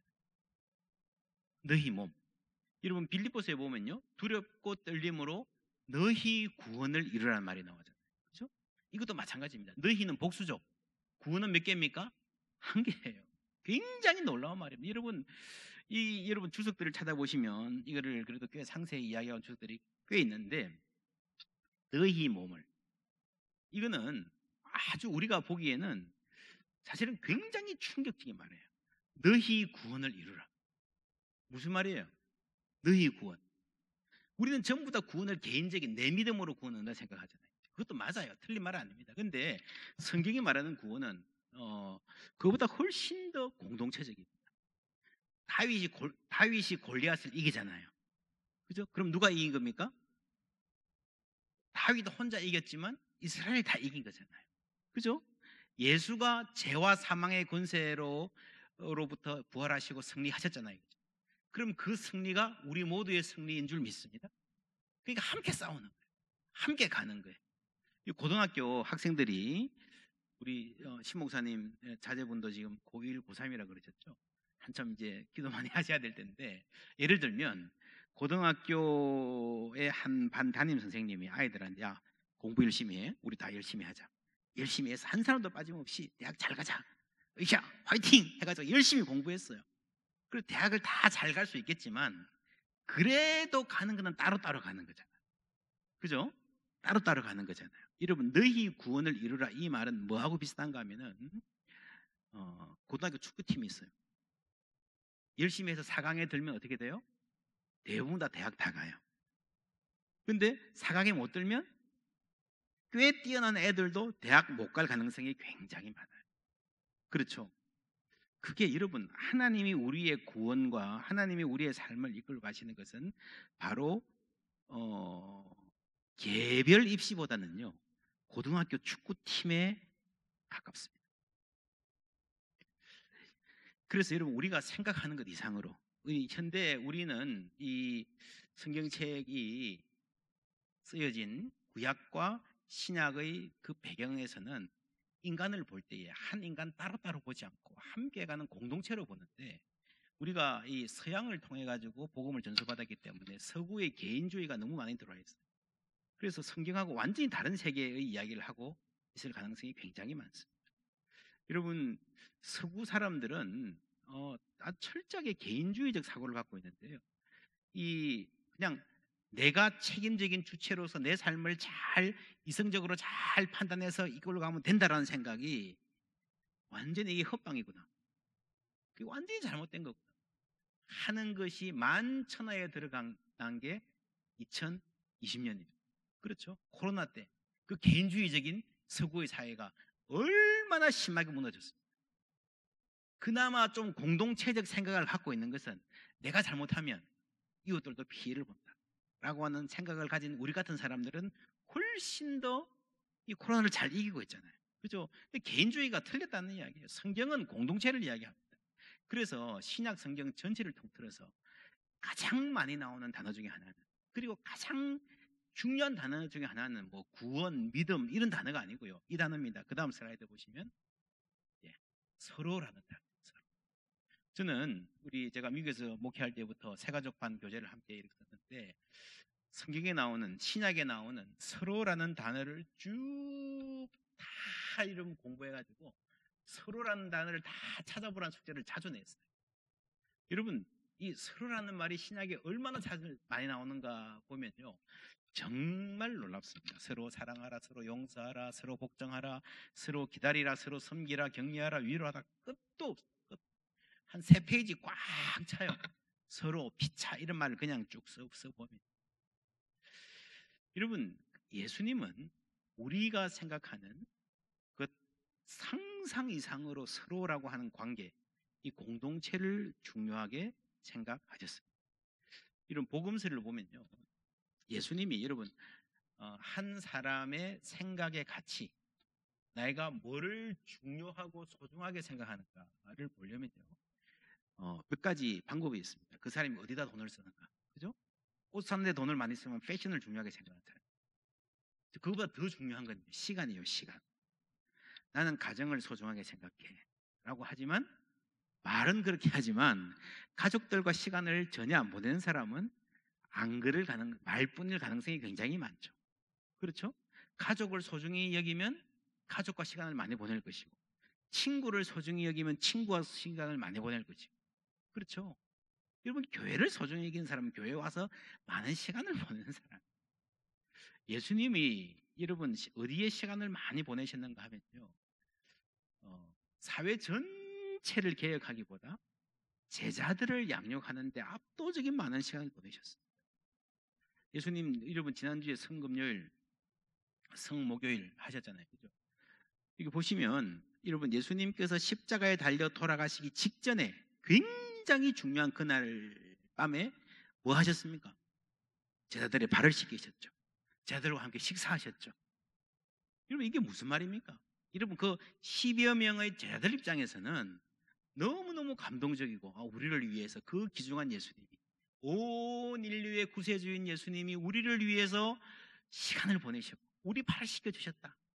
여러분 너무너무 감동적인 장면이지만요, 세상 전체를 구원해야 되는 분의 입장에서 보면요, 여러분 너무 소박한 거 아닙니까? 그렇잖아요. 열댓 명 붙잡고 뭘 하겠다는데. 여러분 이것이 바로 성경 전체의 핵심 중의 핵심. 함께하는 공동체, 서로 사랑하는 공동체를 통해서 하나님께서 이 세상을 바꾸기를 원하신다라는 말입니다. 그래서 우리가 이 앉아있는 자리, 교회가 서로 사랑하는 삶, 그리스도의 은혜로 함께 사랑하는 삶은요, 성경 전체에서 가장 중요한 하나님의 이 세상을 향한 대책입니다. 선교적 교회 중요하지만 여러분 서로 사랑해야 선교적 공동체가 될 수 있습니다. 새 계명을 너희에게 주노니 서로 사랑하라. 내가 너희를 사랑한 것 같이 너희도 서로 사랑하라. 너희가 서로 사랑하면 이로써 모든 사람들이 너희가 내 제자인 줄 알리라. 할렐루야. 예, 사랑해야, 서로 사랑하고 아끼는 공동체 없이는 그 공동체의 사랑이 주위로 번져나가는 게 선교적 교회지, 어떤 선교적 프로그램과 프로젝트가 선교적 교회가 절대로 아닙니다. 지금 우리가 한국 교회의 문제, 분별력이 없고 신뢰를 상실했다 그랬는데, 한국 사회의 가장 큰 문제가 무엇인 것 같아요? 한국 사회의 문제 어디에 있습니까? 지금 한국 교회에서 가장 중요하다고 생각하는 것은 코로나19 방역일 거예요. 그죠? 제가 존경하는 어떤 목사님이 새벽기도 가려고 교회를 나가다가 마스크를 안 가져왔대. 마스크 쓰러 집에 다시 들어갔대요. 마스크를 쓰고 나오면서 가만 나오다 보니까 성경을 또 안 가져왔대요. 에이, 그냥 가지 뭐. 그래 갔대요. 목사가 성경을 안 가져가도 되는데 마스크는 안 쓰고 하면 안 돼. 그래서 이분이 뭐 반은 농담입니다만은 그런 얘기를 해요. 신앙보다 방역이 더 중요하구나. 그렇습니까? 실제로 그런 느낌으로 살아가요, 우리가. 그렇죠? 방역이 너무너무 중요해요. 그런데 한국 사회에서 지금 방역 그러면요, 그 어떤 가치도 방역에 필적할 만한 건 없어요. 방역이라면 다 장땡이야. 그렇죠? 그런데 유일하게 방역이라는 가치와 견줄 수 있는 무엇이 딱 하나 있어요. 그게 뭔지 아십니까? 신앙도 아니고 교육도 아니에요. 경제죠, 경제. 그죠? 경제를 살려야 되니까 이거 풀어야 된다 그러잖아요. 이거 방역이 최고의 가치인데, 방역하고 비슷하게 놓고 뭘 할 수 있는, 비교할 수 있는 가치가 있다면 경제입니다. 돈입니다, 돈. 그죠? 지금 2021년에 한국 사회를 가장 잘 설명해주는 하나의 단어를 골라라. 그러면 저는 영끌이라는 단어를 고르겠습니다. 영끌이 뭐예요? 영혼까지 끌어모아서, 이게 이제 뭐 수도권에 특별히 사는 사람들이 이제 옛날에는 40대들이 집 사는데 요즘은 20대, 30대들까지도 영혼까지 끌어모아서 집을 사겠다. 이런 부동산을 불안해서 그래요. 지금 부동산 아파트 못 사면 평생 나고자로 살 것이다. 그래서 영혼까지 끌어모은다라고 하는 아주 불쌍한 말이 나왔는데, 사실은 그 이전에도요. 한국 사람들은 젊은이 20대들이 취직하기 위해서 영혼까지 끌어모아야 돼서 부모들은 자녀를 이렇게 좋은 대학 보내기 위해서 영혼까지 끌어모아야 돼서 그렇습니다. 근데 여러분 좋아요. 뭐 열심히 취업하고 아이들 키우고 입시하고 좋죠. 열심히 목표를 위해 달려가는 건 좋은데 여러분 영혼까지 끌어내는 것은 너무하지 않습니까? 그게 모두가 불행해지는 길입니다. 그러니까 다른 무엇도 없어요. 이거는 신앙뿐 아니라 다른 어떤 여러분 인간의 여유, 취미, 서로 오가는 정, 그죠? 문화적인 향유 모든 게 없이 집, 부동산 혹은 뭐 취업, 아이들 입시, 사회에서 경쟁의 성공 그게 전부 다 진짜 말 그대로 영혼까지 끌어내는 거예요. 그러니까 삶의 의미가 그것밖에 없어요. 돈밖에 없는 거예요. 100% 돈인 거예요. 돈이 필요 없다는 말이 아니라 여러분 세계에서 가장 불쌍한 사람이 어떤 사람인가 하면요. 그런 사람 농담 삼아 나는 가진 게 돈밖에 없어. 여러분 가진 게 진짜 돈밖에 없으면 그 사람이 얼마나 불쌍한 사람인지 아십니까? 그렇죠? 이런 말이 있습니다. 그 다음 슬라이드 보여주시면요. 돈은 자동차 여행을 하는데 필요한 기름과 같다. 길에서 기름이 떨어지는 것은 원치 않을 것이다. 그러나 우리가 주유소를 여행하고 있지 않다는 것을 명심해야 된다. 주유소 들려서 기름 채우는 게 여행의 목적이 아니잖아요. 그렇죠? 여러분 물론 여러분 여행을 하려면 어디까지 가려면 기름이 필요해요. 그런데 그 여행이 다 끝나고 나서 자동차 이 탱크에 기름이 얼마나 많이 남았는지를 측정해서 야, 참 좋은 여행이었다. 라고 평가하는 사람이 있을까요? 없죠. 여러분 인생을 마칠 때에 여러분 살아가는데 돈이 필요한 건 사실이지만 인생을 마칠 때에 그때 어느 만큼 은행에 잔고가 있었고 집이 몇 채 있었다는 것 가지고 여러분 인생 잘 살았다 좋은 인생이었다 말할 수 있을까요? 아니라는 거죠. 그런데 지금 인류가 특별히 한국 사회가 그쪽으로 간다는 거예요. 그쪽으로 간다는 거예요. 예수님 그런 말씀하셨습니다. 사람이 떡으로만 살 것이 아니에요. 사람이 떡으로만 살 것이 아니에요. 여러분 세상 나가면 친구들이 그렇게 말하지 않습니까? 야, 신앙이 밥 먹여주냐? 그러죠. 신앙이 밥 먹여주냐? 여러분 그렇게 말하면 뭐라고 대답하십니까? 뭐라고 대답하시죠? 밥 먹여준다? 옛날에는 그랬어요. 예수 믿으면 복 받고 돈 잘 벌고 잘 산다 그렇게 막 말들 했어요. 그게 아예 틀린 말은 아닌데 여러분 많이 부족한 말이죠. 신앙이 밥 먹여주냐라고 말하면 우리가 뭐라고 말해야 됩니까? 너는 밥만 먹고 사냐? 그렇게 말할 수 있어야 됩니다. 그렇죠? 너는 밥만 먹고 사냐? 밥만 많이 먹으면 그게 잘 사는 인생들 같으냐라는 말을 우리가 할 수 있어야 됩니다. 여러분 우리가 그 다음 슬라이드 보시면요. 이런 말 간단하게 정리하면 볼프라고 하는 위로설파 볼프라는 신학자가 그런 말을 했습니다. 현대인들은 돈해서 돈만 모으는 이거는요.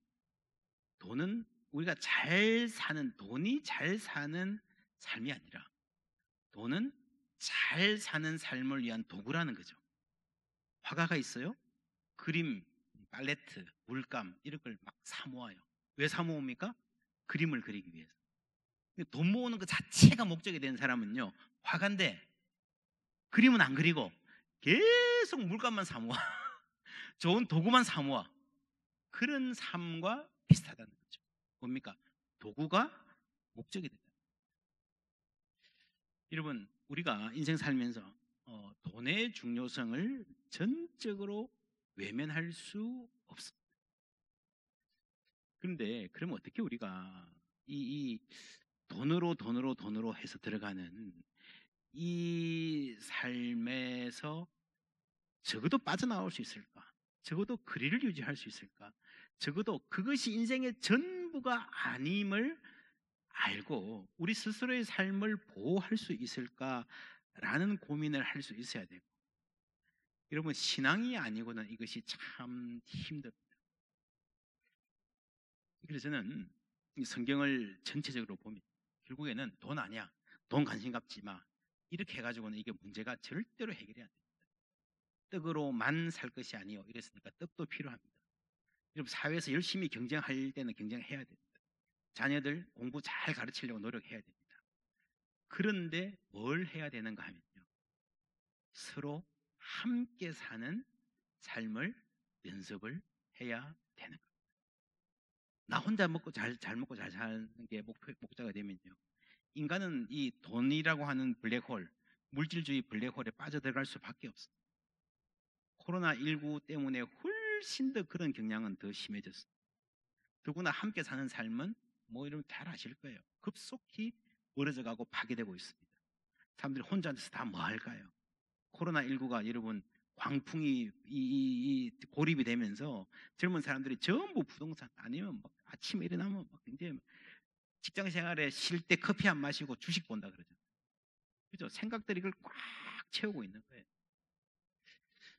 저는 우리 교회 지금 제가 부임한 지 한 3년쯤 되어 가는데 몇 가지 아주 중요한 말씀을 드린 적이 있습니다. 여러분 옛날에 그런 말씀 많이 하지 않았나요? 남편들이 프로포즈 할 때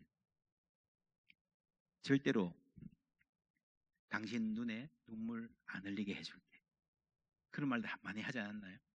옛날에 거의 벽집다리 프로포즈였는데 혹시 그런 프로포즈 듣고 결혼하신 분 안 계십니까? 손 들어보시겠습니다. 다 잊어버리셨어요. 예. 내가 당신하고 결혼하면 절대로 당신 눈에 눈물 안 흘리게 해줄게 라는 말들을 많이 하는데, 여러분 그게 가능할까요? 불가능할까요? 불가능합니다. 불가능하죠. 아무리 좋은 남편 만나도요, 인생에는 울 일이 있습니다. 그렇죠? 그걸 다 막아줄 수 있는 사람은 없습니다. 예수님도 하나님도 우리한테 모든 일 한 번도 울지 않게 해줄게라는 약속은 하지 않으셨습니다. 저는 그렇게 생각해요. 최고의 남편을 만나도 울 일은 있는데, 그렇다면 최고의 남편은 어떤 남편일까? 절대로 당신 혼자 울지는 않게 해줄게. 그러니까 울 일이 생기면 나도 같이 울어줄게. 여러분 그 정도 말할 수만 있어도 최고의 남편 아닐까요? 내 마음만 알아줘도. 그렇죠? 저는 교회가 그래야 된다고 생각합니다. 여러분 교회 다닌다고 해서 물론 우리가 서로가 삶을 도와주고 해결해주고, 어떤 교회는 취직도 알아봐주고, 교회에서 열심히 아이들 잘 가르치면 정말 교회가 이렇게 활력이 있으면 아이들 미래가 막 열립니다. 그건 분명합니다. 그럼에도 불구하고 이 세상에 어려움이 있거든요. 울음이 있거든요. 고통이 있거든요. 교회는 그거를 함께 울고 함께 웃는 공동체가 되는 겁니다. 여러분, 그래서 저는 우리 교회, 그 다음 슬라이드 보여주시면 우리 교회의 아주 중요한 모토가, 함께 읽어볼까요? 시작. 아무도 혼자 울지 않는 교회. 제가 이 말을 한두 번 했더니 우리 성도님들이 기도 때마다 이 말을 해서 우리 교회에서 굉장히 유명한 말이 됐습니다. 아무도 혼자 울지 않는 교회.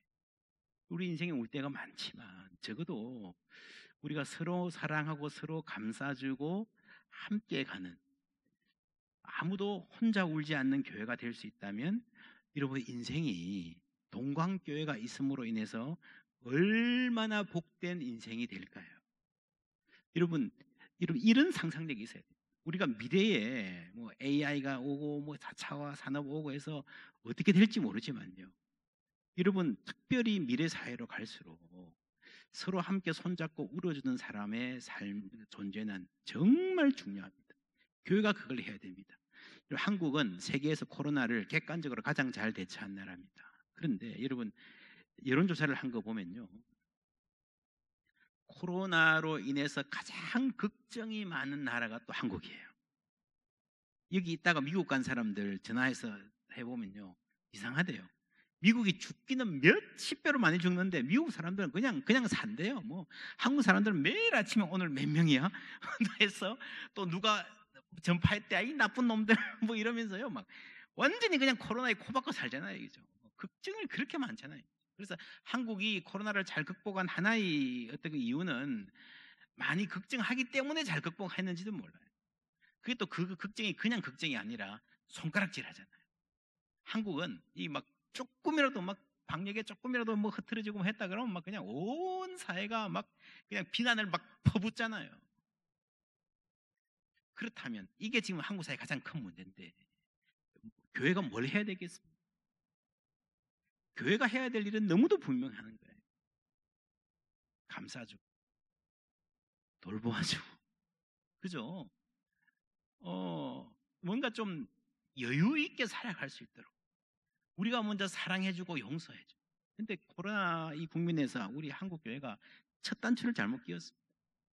코로나가 막 중국공에서 터졌을 때에 뭐 하나님의 저주다 심판이다 그러고요, 또 막 신천지가 막 이러니까 신천지 나쁜 놈들이라고 막 공격하고요, 막 이태원 클럽 하니까 막 교회가 앞장서서 이태원 클럽 비난하고요. 그래 놓으니까 나중에 또 교회가 터지니까요, 할 말이 없는 거예요. 여러분, 세상이 어떻게 바뀌든 교회는 그 사회에서 가장 약한 사람들을 감싸 주어야 되는 사람들인 줄 믿습니다. 그게 여러분 예수님의 마음이에요. 그 다음 사진들 보시면요, 넘어갈게요. 넘어갈게요. 넘어갈게요. 시간이. 그 다음, 그 다음, 제가 그 앞에 거 주실래요?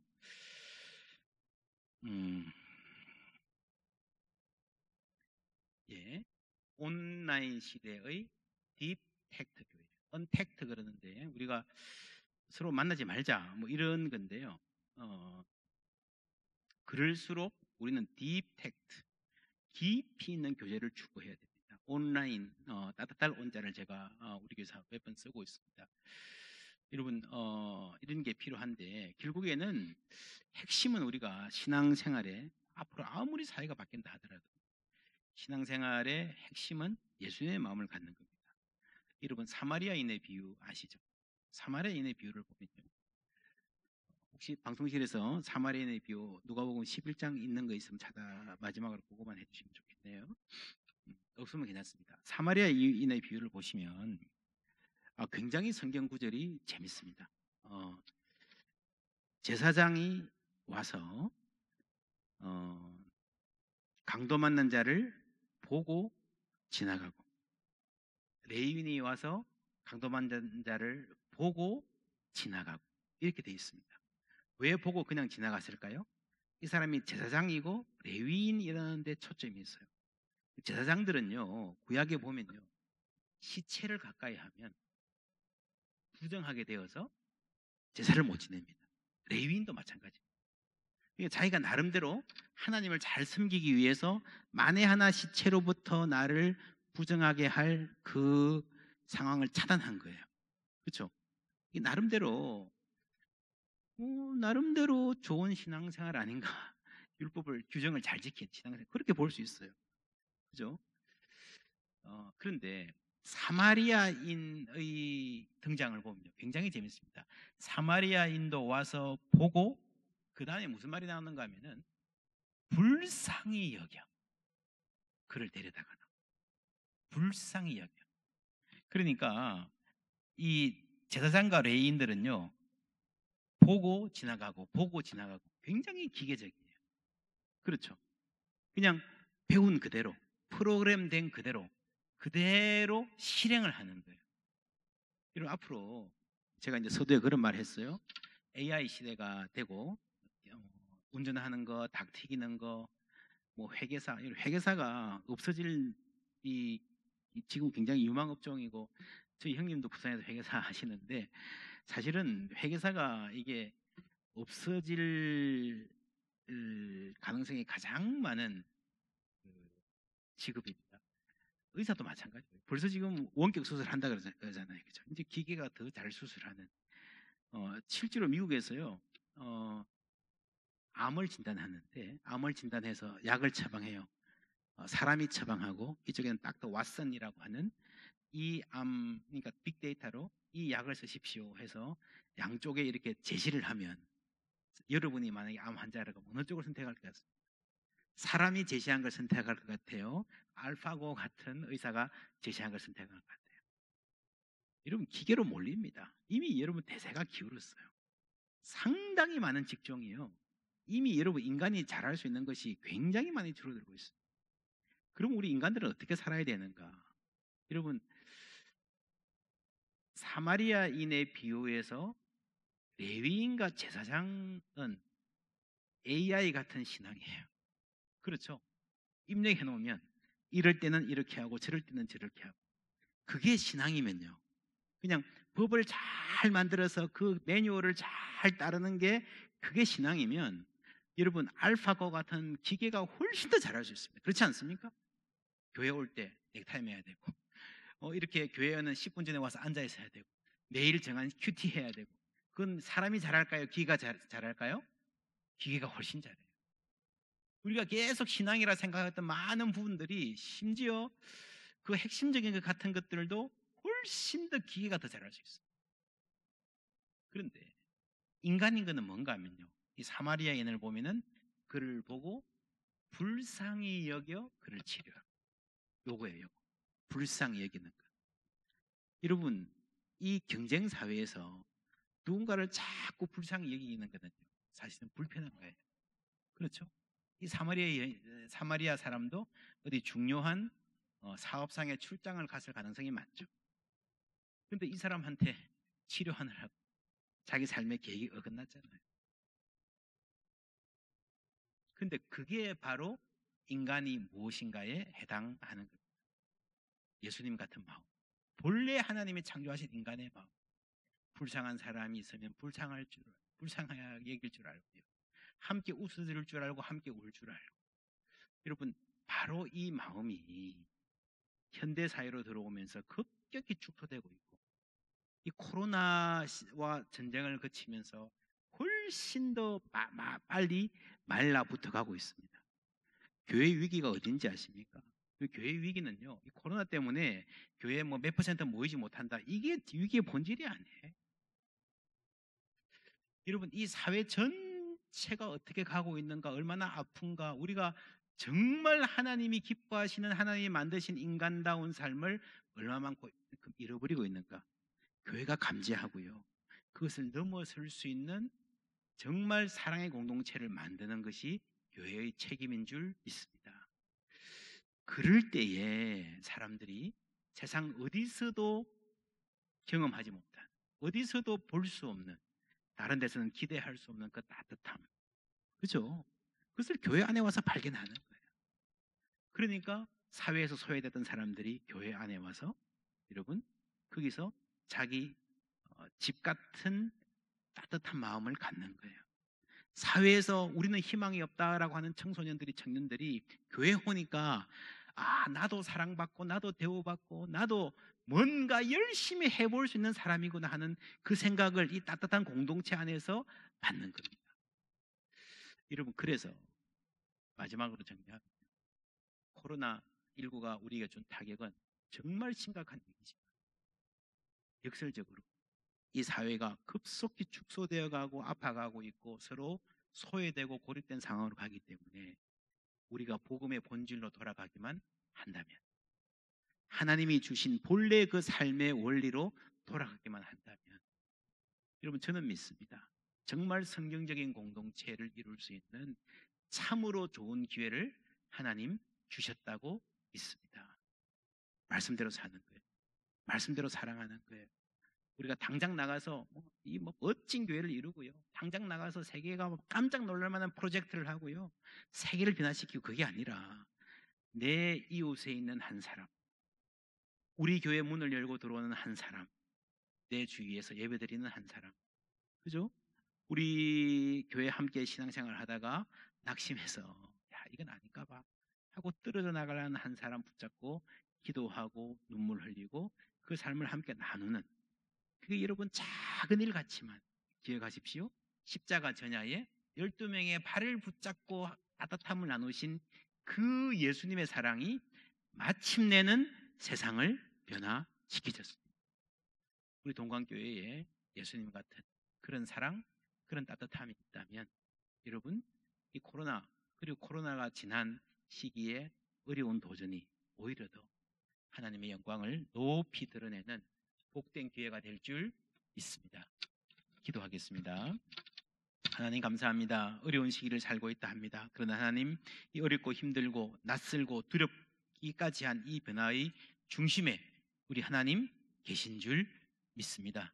믿음으로 담대하게 우리의 몸을, 우리가 함께 살아가는 공동체의 삶을 주님께 아름다운 예물로 드릴 수 있는 동강교회 될 수 있도록, 그래서 하나님, 많은 지친 영혼들이 여기 와서 따뜻함을 발견하고 삶의 의미를 새롭게 깨닫게 되는, 목말라 갈구하던 공동체에 하나님 아름다움을 보게 되는 복된 하나님의 공동체 될 수 있도록 은총 베풀어 주시옵소서. 예수 그리스도 이름으로 기도하옵나이다. 아멘.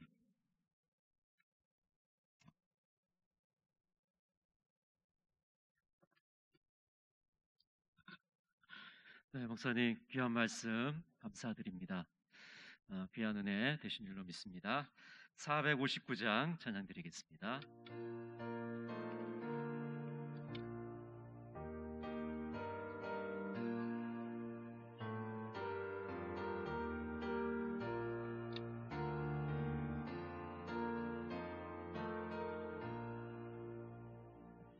누가 주를 따라 섬기려는가?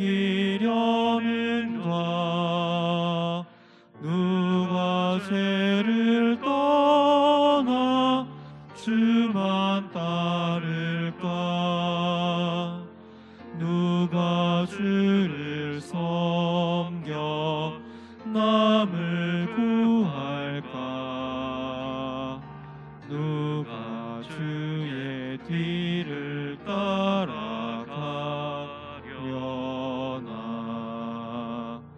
부르심을 받아 주의 은혜로 주를 따라가네, 주만 따르네. 세상 영광 위에 따름하리요. 그 신 사랑이네, 주만 따르고 주가 내려주신 은혜 힘입어 주의 뒤를 따라 힘써 일하네. 부르심을 받아 주의 은혜로 주를 따라가네, 주만 따르네. 환난 비방 많고 원수 강하나 주의 용사 더욱 힘이 강하니 누가 능히 이겨 넘어뜨리랴? 변함없는 진리 승리하리라.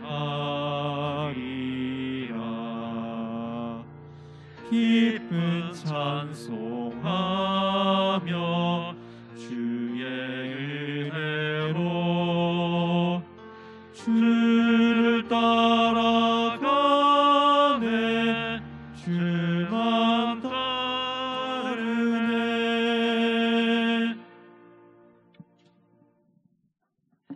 네, 내일 또 집회 마지막 날 이어집니다. 수요 예배와 겸하여서 드립니다. 7시 반에 예배 드리겠습니다. 또 오늘 또 온라인으로 접속하신 분들이 계실 텐데요. 내일도 역시 실시간으로 현장에 오지 못하는 분들은 온라인에 접속하셔서 예배 드리시면 좋겠고요. 문자와 또 유튜브 채널을 제공하고 있습니다. 여러분 누르시면 예배에 참여하실 수가 있습니다. 내일 마지막 집회까지 기도해 주시고 또 적극적으로 참여해 주시면 감사하겠습니다. 박영호 목사님 나오셔서 축도해 주시겠습니다.